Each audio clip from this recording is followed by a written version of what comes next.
Hello and welcome back to Bridging Innovation Week here in Huntington, West Virginia. My name is Johnny McFadden with the Daily 304 and the West Virginia Department of Commerce. I'm here today with Nate Wimer.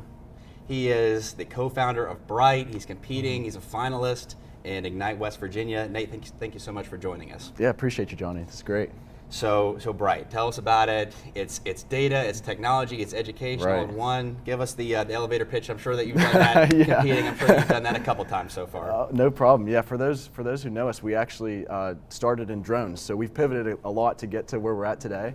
But yeah, what Bright is so me and my co-founders, we built survey software that gives universities more data on student needs to help administrators make real-time changes for student retention.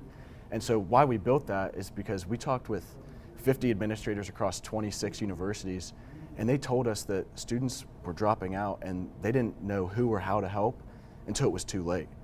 And so we asked them, like, how is this problem being solved? How are you making sure the resources are in the right spots to prevent this from happening? And they told us that they use surveys to basically understand student needs. And from a student perspective, I never did surveys. I don't know about you, Johnny. I can't say that I filled out too many. Exactly, not many people do them. And so that's actually a huge problem for these administrators, is about only 10% of students respond. And so for administrators, finding which students to help or which services to improve is like finding a needle in a haystack. And so this is, universities they don't have this crucial data, and they're learning about student problems after it's too late. And obviously, I'm sure you're very familiar with the higher education situation up at WVU.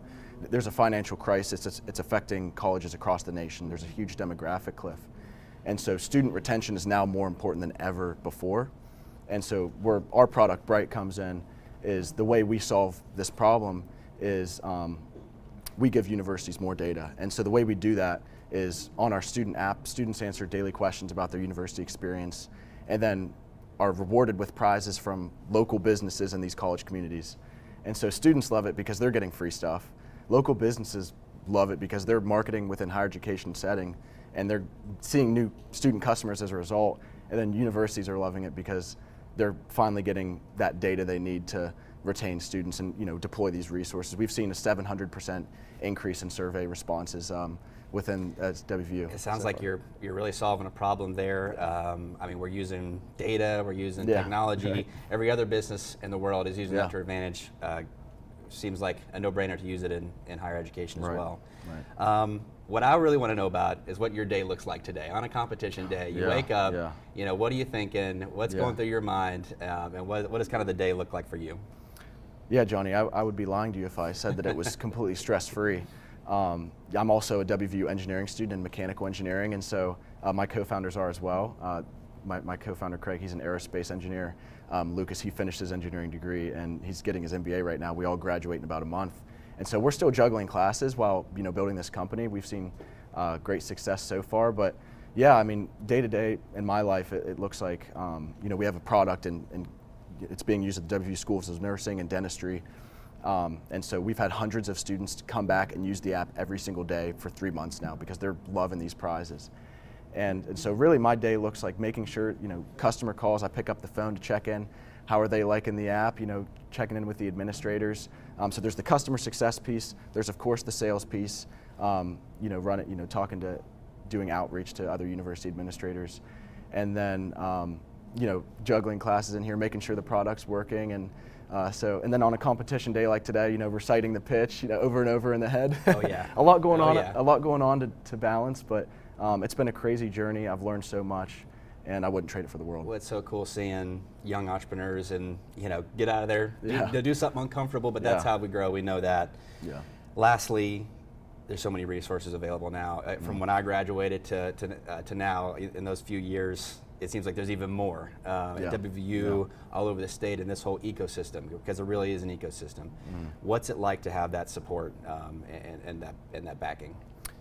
Yeah, we could not have done it without a lot of the support we've gotten, particularly from our friend and mentor, James Carnes of Iconic Air.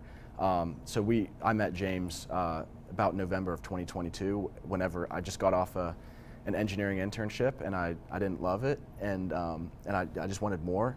I met him. He really inspired the entrepreneurship in me, and I thought, hey, it's better to try and fail than to not try at all. I didn't want to live in regret. So I gave this company building thing a shot. I got addicted. I fell in love. We pivoted a couple times, and really, having James as a mentor and other resources like the Launch Lab, like Vantage Ventures, Sarah Biller, Ann Jones, who helping us with our go-to-market strategy, with our pitch. Yeah. It's been a game changer, and I would recommend. There's a lot of other hungry young entrepreneurs like me at WVU that they don't even know that this track exists, because I only found out through James. And so I think that what we need to do in the ecosystem is really start harvesting and really pulling from this huge talent pool at WVU to find other like-minded individuals and really get them, aware of this company. Well, I think 5 to 10 years you're going to be coming back here, it sounds like, and mentoring new people and continue to build on these resources. Yeah. Well, Nate, thank you so much for joining us. That's all from now from the Daily 304 in the West Virginia Department of Commerce. We'll be right back.